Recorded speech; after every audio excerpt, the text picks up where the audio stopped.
दोस्तों, वंदे मातरम सिर्फ एक गीत नहीं है, बल्कि एक कई अलग-अलग रूपों से गुजरा हुआ है। ये गीत जो है वो लिखा है बंकिम चंद्र चटर्जी ने। अब उनका ये सर्वश्रेष्ठ गीत नहीं था, उनका ये सबसे प्यारा गीत नहीं था, फिर भी ये सबसे ऐतिहासिक और सबसे विवादित गीत हुआ। ऐसा क्यों? इसके लिए एक रीज़न है, क्योंकि ये जो गीत है, इसके जो लिरिक्स है उसकी वजह से ये विवादित नहीं हुआ, बल्कि उस समय की वजह से, उस समय में जो भी राजनीति चल रही थी उसकी वजह से और इस गीत के किए गए इस्तेमाल की वजह से। अब ये जो गीत है वो 1875 में लिखा गया था और बाद में बंकिम चंद्र के उपन्यास आनंद मठ में शामिल किया गया।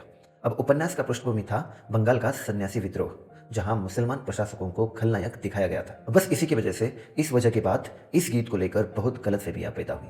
गीत पहली बार 1896 में रविंद्रनाथ टैगोर ने कांग्रेस के कलकत्ता अधिवेशन में गाया और वहीं से यह गीत बन गया आज़ादी के आंदोलन का जोश भरने वाला नारा।